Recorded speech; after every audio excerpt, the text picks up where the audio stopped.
Alhamdulillah, assalatu vassalamu ala rasulillah, amma ba'd. Assalomu alaykum muhtaram aziz jamoatul muslimin, muslima opa-singillar.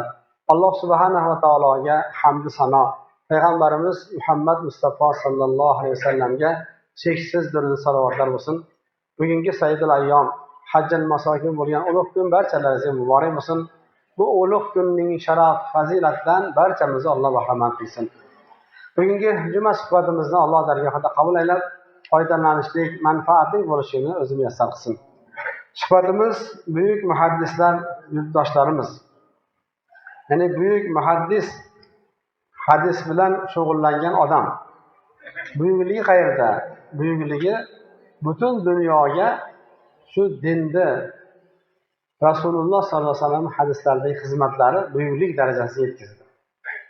Boshqa soha buyuklari ham o'ziga yarasha. Lekin hadis sohasidagi muhaddis bo'lib, umrini, hayotini shunga bag'ishlab, dunyo lazzatlari, orzu-havaslardan kechib, siz bizlarga qiyomatgacha bo'lgan ummatga xizmat qilishligi ularni buyuklikka yetkazdi. Buyuk bo'lganda ham buyuk bo'lishdi. Endi unaqa buyuk odam chiqmaydi. Demak, biz bugun o'rganadigan mavzuimiz ana shu muhaddislarni Alloh tabaraka taolo bizlarga bir ne'mat qilib berganligi. Ne'mat o'laroq hayotda to'g'ri yo'l topishimiz uchun ana shu amalda hayotga tatbiq qilishimiz bilan va dunyo va oxiratga bir manfaatli bo'lish uchun harakat qilishimiz bilan bo'ladi. Albatta bu narsa har bir insonni o'zini e'tiqodiga bog'liq. Ammo biz uchun, ya'ni musulmonlar uchun bu muhaddislarni o'rganib, qanchalik mashaqqatlarini, bitta hadis uchun necha oylab balki hayotlarini bag'ishlaganlarni o'rgansak, hadis nima ekanligini tushunamiz. Hozir biz Rasululloh shunaqa degan ekanlar desak, ha hadis ekan deb ketaveramiz. Ammo bitta hadisni o'rganib, shunchalik ishonchli, mukammal, shubhasiz deb olib, kitobatga kirgizib, bizgacha yetib kelishga sabab bo'lishligi juda ham katta narsa ekan. Biz bitta narsani unutmaylikki, Rasululloh sollallohu alayhi vasallam hadislari bilan biz Qur'oni Karimni amal qilamiz. Agar Qur'onni o'zi bilan hayot kechiraman degan odam adashadi. Hadisni o'zi bilan yashab bo'lmaydi. Bir-biriga bog'liq narsa. Shu ikkita manba, Qur'on va hadis bizni, mo'min musulmonlarni, insoniyat olamini shu dunyoda ham baxtli qiladi. Oxiratda ham jannatga kirishga sabab bo'ladi. Demak, mana shunday ulug' ibodatni, ulug' narsani kim bajardi desa, shu muhaddislar bajargan bo'lsa, endi biz hozir yashayotgan odamlar bir insof bilan o'zimizga boqaylik. Insof bilan. Biz nima qildik? Biz nima qilib foyda keltirdik insonlarga? O'zimiz kasbimiz bilan qilayotgan mehnatimizga oylik olsak, harakatimizga surishib yurib oylik olamiz. Biz insonlar uchun nima mehnat qila oldik? Imom Buxoriy rahmatullohi alayhini oladigan bo'lsak, u kishi umrlari oxirigacha faqat mehnat mashaqqatni shu hadisni kelajak avlodga qoldirish uchun qilgan o'z mehnatlari bilan o'tib ketdilar. Orzu havas qilib uylanib, orzu havas qilib uy solib, orzu havas qilib yashamadilar. Mana biz uchun katta ibrat qayda yotibdi. Qanchalik talabi ilmga, ilm o'rganishga qiziqsak, shu ulug'likka erishishimizga sabab bo'lishini Alloh tabaraka taolo o'z kalomi bilan aytadiki: "Yarfa'ullohu allazina amanu minkum vallazina utul ilma darajat." Ya'ni Alloh sizlardan iymon keltirgan va ilm berilgan zotlarni darajatlarini ko'taradi, deyapti.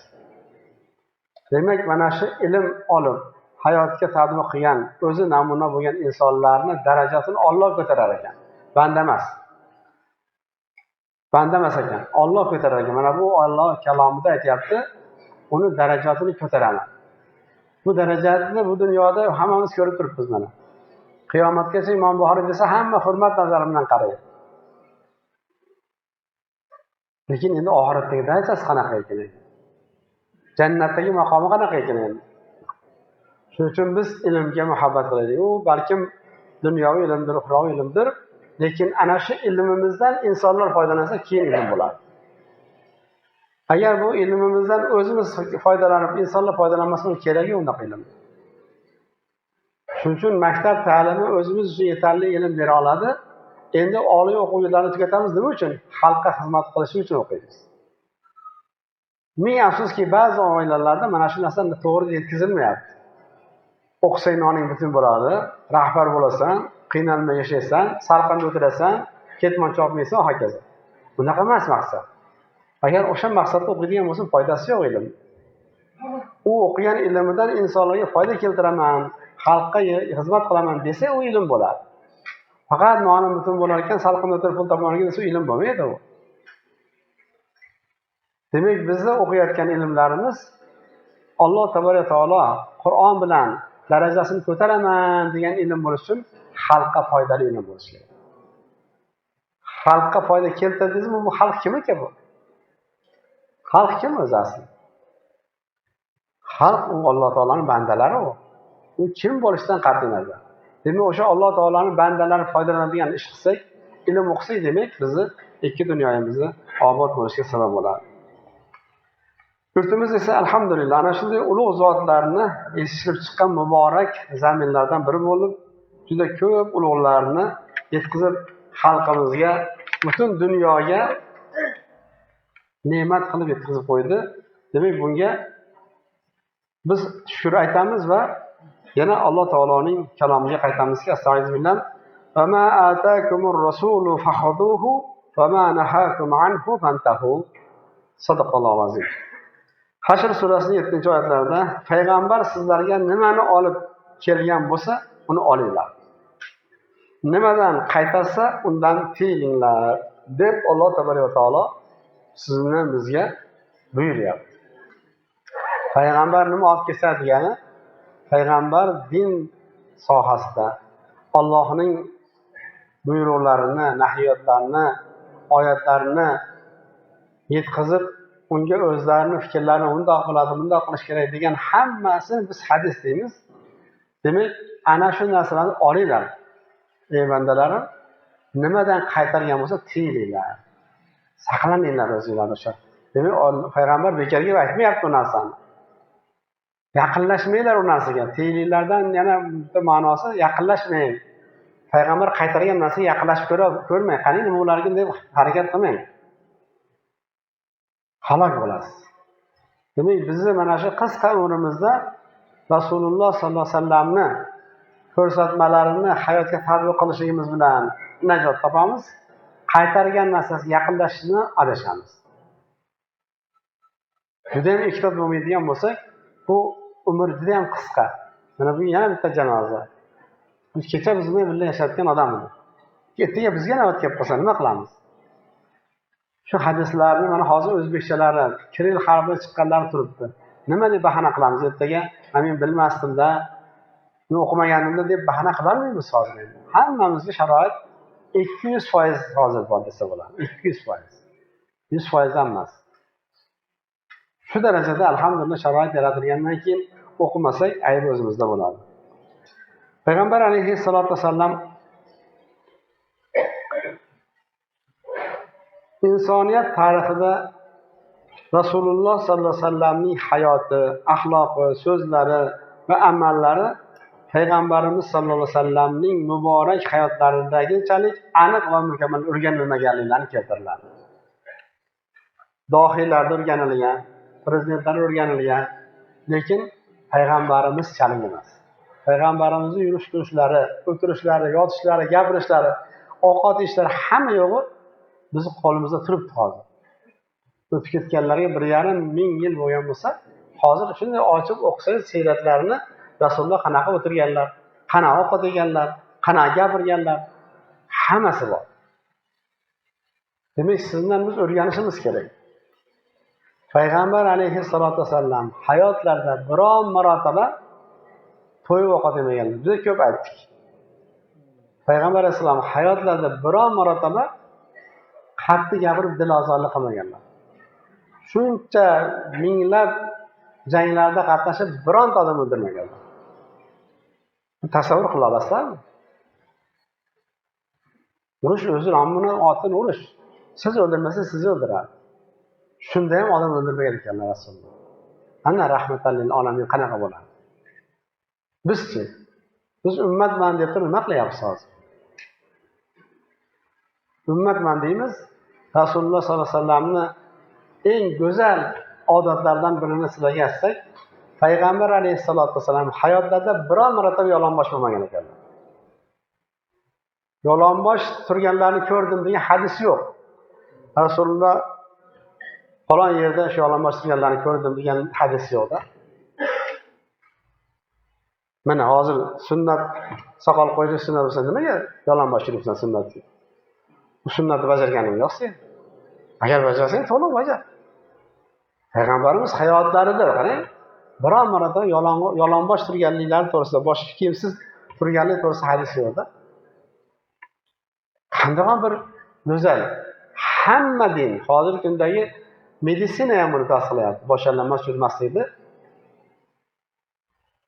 Endi biz ummatman deganimizdan keyin Rasululloh sollallohu alayhi vasallamni o'rgani, u kishini hayotga tatbiq qiladigan bo'lsak, shu dunyoni o'zida baxtli inson bo'lib qolganimizni o'zimiz bilmay qolamiz. Shu dunyoni o'zida. Bu baxtni pul bilan topib bo'lmaydi. Rasululloh sollallohu alayhi vasallamning tarixlarida 3 marotaba soch soqol oldirganliklari yoziladi. 3 marotaba. Lekin biror marotaba yolg'onbosh bo'lganligi yozilmaydi. Qarang, qanday ham bir go'zal zotga ummatmiz biz. Biz qancha Rasulullohni o'rgansak, shuncha o'zimizni diniy, dunyoviy tomondan barkamol bo'lishimizga sabab bo'ladiki, Allohning ikki dunyo sodiga qilsin. Alloh o'z kalomi Niso 80-oyatda marhamat qilyaptiki, "Man yuti'ir rasula faqat ata'alloh." Ya'ni kim payg'ambarga itoat qilsa, bas Allohga itoat qilibdi. Kim payg'ambarga itoat qilsa, bas Allohga itoat qilibdi. Bundan go'zal sifat yo'q. Demak, payg'ambarlar aytganini qilib, qilganini qilgan odam, demak Allohning aytganini qilib, qilganini qilib yurganda. Bundan oshiqcha odamga maqtov, bundan oshiqcha mavqe yo'q dunyoda. Payg'ambarimiz orqada ergashibdi degan mavqe bu hech kimga berilmagan mavqe. Sahoba ikromlar shunday Rasulullohni ko'rishib, yuzma-yuz bo'lib yashaganliklari uchun sahoba bo'lib ketishdi. Biz sahobalardan darajasiga yetishligimiz qiyin, lekin mana shu Rasulullohning hayotlarini o'rganib, hayotga tatbiq qiladigan bo'lsak, Alloh maqomimizni baland qilsa, o'zi va'da qilgan darajatlarni Alloh beradi. Demak, bu biz mo'min musulmonlarning baxt saodatimiz. Rasululloh sollallohu alayhi vasallam hadislarni yodlab, boshqalarga yetkazishlik qanday bir ulug' sharaf ekanligini o'zlari aytibdilarki, nazzarallohu imra'un sab'a sama'a minna shay'an faballaghahu kama sami'ahu dedilar. Imom Termiziy keltirgan hadisda. Bizdan bir so'zni eshitib, uni qanday eshitgan bo'lsa, shunday yetkazgan kishining yuzini Alloh yorug' qilsin dedilar. Qanday eshitib, shunday bo'lsa yetkazgan bo'lsa, qo'shmasdan, olmasdan, mubolag'a qilmasdan, demak, o'sha odamni Alloh tabolay va taoloni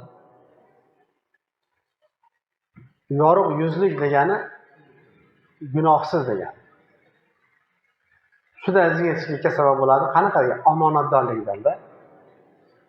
Ibodat qilsak-ku, savob amallarni, ihsonlarni bersa yolg'on gapirsa.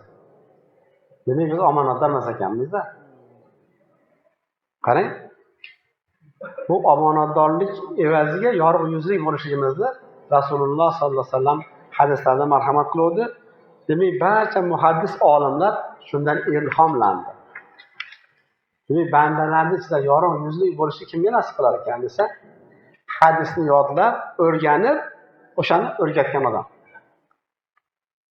Shunchaki yodlab qo'yish bo'lmaydi bunda. Shu yodlab turishini aytib qo'ysangiz bo'ldi emas. Bu yodlanib, uni o'rganib, qanday hadis, qanaqa qilib amal qilish kerak, o'zi hayotga tatbiq qilib, ana undan keyin yetkazib o'zlaridan keyingi avlodga qoldirgan insonni Rasululloh sollallohu alayhi vasallam Alloh yorug' yuzlik qilsin. Bu yorug' yuzlik odam jannatiy odam.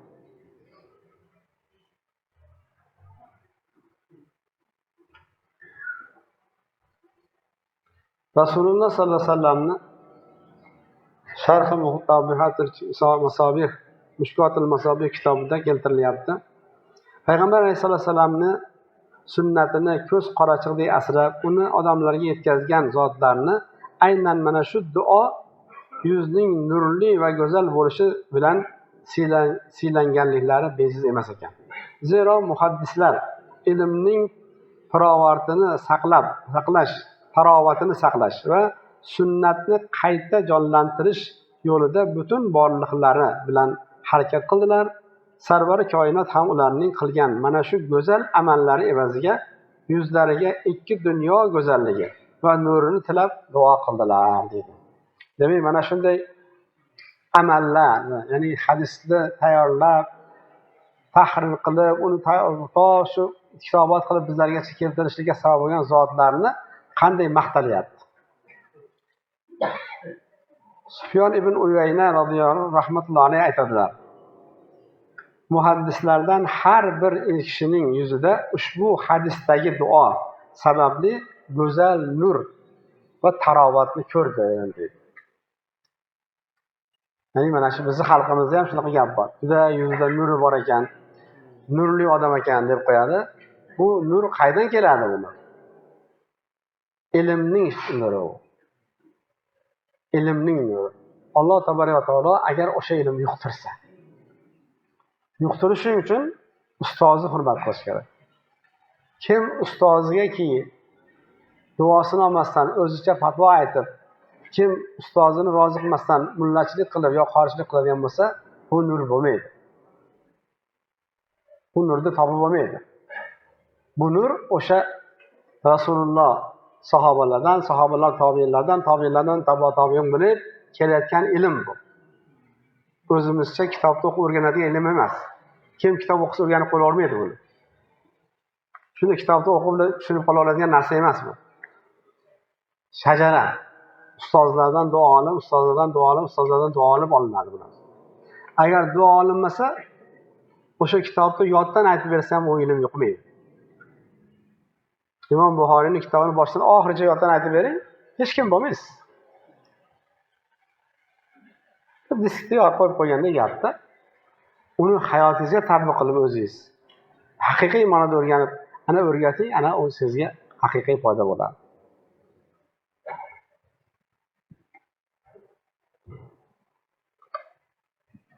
Imom Shofiy rahmatullohi alayhi muhaddislarning maqomi haqida shunday marhamat qiladilar. Har bir zamondagi muhaddislar o'z zamonidagi sahobalarga o'xshaydi. Men biror muhaddis olimni ko'rsam, go'yo Rasululloh sollallohu alayhi vasallamning sahobalardan birini ko'rgandek bo'laman dedilar. Chunki hammamizga ma'lumki, bizlarga kim birinchi hadis aytib bergan? Sahobalar aytib berganda. Rasululloh sallallohu ko'rganlarni gapirgan kim o'zi? Sahoba ikromlarda. Demak, hadis aytadigan odamlar deydi, go'yoki sahobalar singari. Sahobalar maqomida deb bashorat beryaptilar. Ulug' muhaddis Muhammad ibn Ismoil Buxoriy rahmatullohi alayhi 810-yilda tavallud topib, 870-yilda vafot qilgan bo'lsalar, islom olamining eng buyuk muhaddislardan sanaladilar.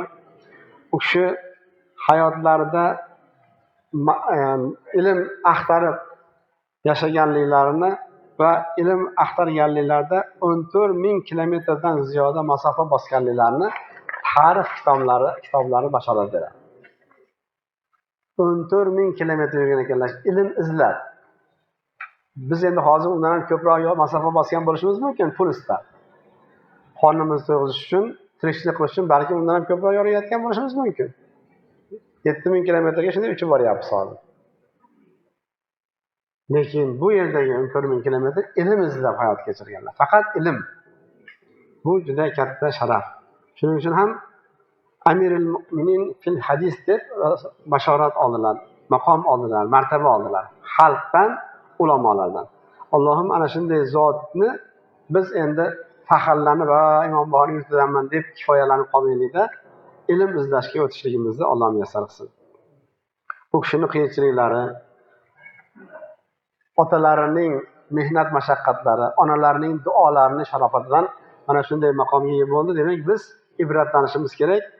Ota-onalarimizning duolarini olib qolishlik baxtiga muyassar bo'lishimiz kerak. Juda katta bu ne'mat bo'ladi. Shuning uchun Imom Buxoriyning volidalari, onalarini ulamolar duosi ijobat bo'ladigan ona deb nom berganlar.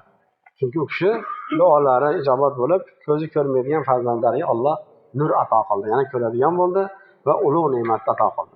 Shuning uchun biz farzandlarimizga yetadigan barcha musibatlarga chiroyli sabr qilishimiz kerak. Buni hikmati bor. Biz bilmaymiz u hikmat nimaligini, lekin hikmati bor. Alloh yaxshilikdan bo'lsin.